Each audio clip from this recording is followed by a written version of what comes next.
आज की इस वीडियो में फिर रोम्पर की कटिंग सीखते हैं। तो पूरी कोशिश की जाएगी कि आपको आराम से सिखाया जाए। 4 इंच मैंने तीरा लिया है और 5 इंच लेंथ ली है। ये पेटी की लेंथ है और डबल फोल्ड में मैंने कपड़े को रखा हुआ है। अब गले की मार्किंग कर लेते हैं। तो 1.25 इंच पे मैंने विड्थ ली है और 2.5 इंच पे डेप्थ ली है। जो बैक वाली पेटी है वो जरा सी चौड़ाई में ज्यादा है क्योंकि वो सिलाई का मार्जिन आना है ना, पीछे बटन पट्टी भी बननी है। बैक नेकलाइन कट कर लेते हैं 1/2 इंच की डेप्थ देते हुए। और अब फ्रंट को मैंने अलग कर लिया तो फ्रंट नेकलाइन भी कट कर ली। सारे पीसेस आपको खोल के दिखाए जा रहे हैं कि कटिंग होने के बाद ये कुछ इस तरह की लुक आई है। अब इन तमाम पीसेस को मैंने फिर से इकट्ठा कर दिया और यहाँ पर 1/2 इंच की स्लोप देंगे। अब पेटी की नीचे से हल्की सी गुलाई करेंगे और इसमें हम आर्म होल अभी कट नहीं करेंगे। फिर एक पट्टी मैंने कट की है जिसको मैं गले पर यूज करूंगी। एक ही यूज हो जाएगी वैसे तो। अब ये जो 2 पट्टियां मैंने ली है ये बैक साइड पर जो बटन पट्टी बननी है उसके लिए ली है। एक मैंने चौड़ाई में थोड़ी कम ली है यानी कि तकरीबन 2 से थोड़ा सा 1-2 सूत्र कम है। और एक जो वो मैंने 2.5 इंच ली है क्योंकि जो चौड़े वाली है ये बढ़ाकर लगनी है, एक्स्ट्रा लगनी है, और जो थोड़ी है वो अंदर की तरफ फोल्ड करनी है। अब यहाँ पर स्लीव्स की कटिंग करते हैं। तो स्लीव्स पे मैं फ्रिल लगाऊंगी। इसकी जो मैंने विड्थ ली है वो 8.5 इंचेस ली है डबल फोल्ड में, यानी मैंने इसको डबल किया हुआ है। और 3 इंच मैंने लेंथ ली है। ये 2 पट्टियां मेरे पास राइट और लेफ्ट बाजू की, दोनों बाजू की फ्रिल कट हो गई। अब बॉटम पार्ट की कटिंग करते हैं। तो ये अटैच तो पेटी के साथ ही होना है लेकिन ये नीचे वाला पार्ट होगा। तो इसको भी मैंने डबल फोल्ड में लिया हुआ 12.5 इंच यानी कि 25 इंच की चौड़ाई है। ये भी 2 है फ्रंट और बैक के पीसेस है। जो इनकी लेंथ है वो मैंने 17 इंचेस ली है। तो चूंकि फ्रेम छोटा होता है तो आप कितना खोल के दिखा सकते हो।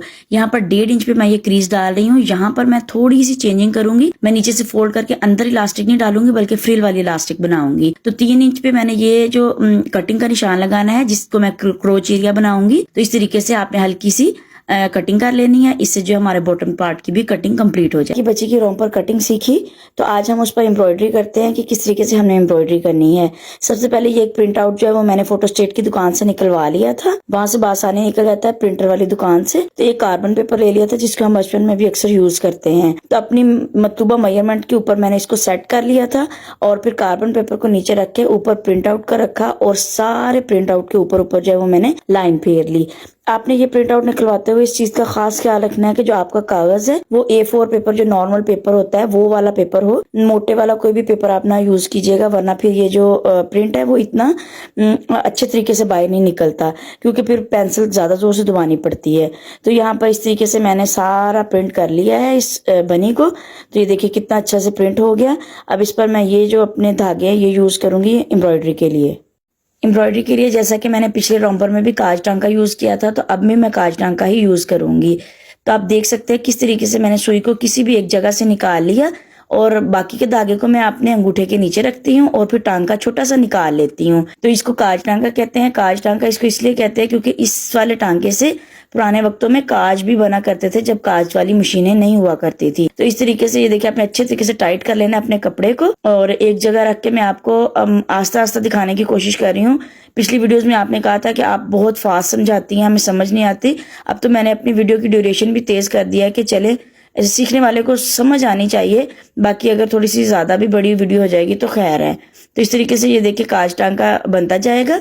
इसी काज टांके को मैं नेकलाइन पे भी यूज करूंगी और जो इसके जो पांचे होंगे वो पिछले रोम्पर की तरह नहीं होंगे, थोड़े से डिफरेंट होंगे। तो उस पर भी मैं काज टांके को यूज करते हुए एक बहुत ही अच्छी सी छोटी सी लेस भी बनाऊंगी। तो बस टांका यही होगा, बस उसको यूज हमने किनारे पे करना है। तो इस वाली बनी की आईज पर भी मैं डंडी टांका ही यूज करूंगी और जो आई लैशेज वगैरह है इस तरह की चीजों पर डंडी टांका यूज करूंगी। और अगर जो जो हार्ट है पास उसको अगर फिल करना है तो फिर मैं फुलवारी टांका यूज करूंगी, अदरवाइज उस पर भी काज टांका यूज कर सकते हैं। एम्ब्रॉयडरी कंप्लीट करने के बाद आपको इसकी फुल लुक दिखाती हूँ। तो ये है इसकी फुल लुक। होप सो आपको ये भी बहुत पसंद आई होगी। अगर पसंद आई तो प्लीज आपने कमेंट सेक्शन में लाजमी बताना है और प्लीज इतनी मेहनत जब की जाती है तो उस पर थोड़ा सा प्यार भी दिखाया करें। आज बच्ची के रोम्पर की स्टिचिंग करते हैं। तो ये जो बॉटम पार्ट है जिसके ऊपर हमने एम्ब्रॉयडरी की थी इसके ऊपर वाले पार्ट पे हमने 2 बड़े बखिए की सिलाइयां लगा लेनी है। फ्रंट पर भी हम सिलाइयां लगा लेंगे 2 बड़े बखिए की और जो है बैक साइड पर भी बड़े बखिए की 2-2 सिलाइयां लगा लेंगे।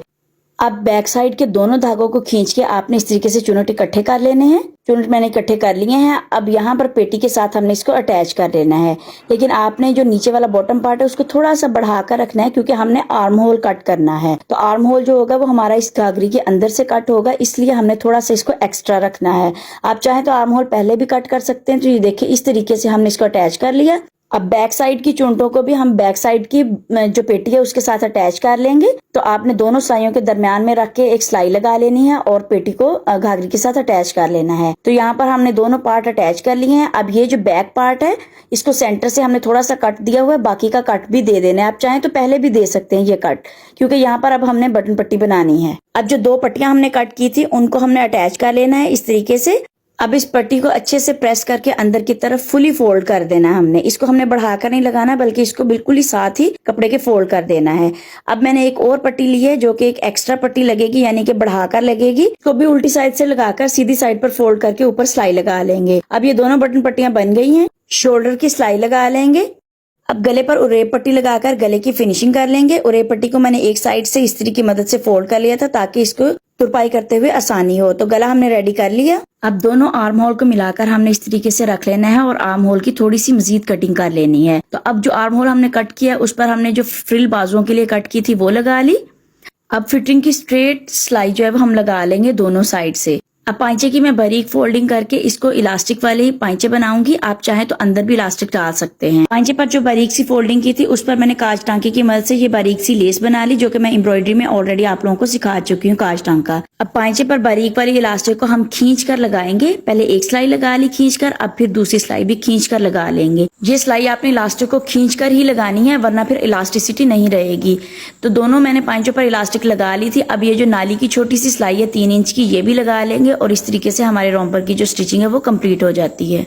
होप सो ये वीडियो भी रोम्पर की आपको पसंद आई होगी। अगर पसंद आई तो प्लीज कमेंट सेक्शन में आपने लाजमी बताना है कि आपको कैसा लगा। अकाउंट को फॉलो कर लें ताकि इस तरह की मजीद वीडियोस आपके सामने आती रहें। और प्लीज वीडियो को लाइक, शेयर और रीपोस्ट किया करें। नेक्स्ट वीडियो तक के लिए अल्लाह हाफिज।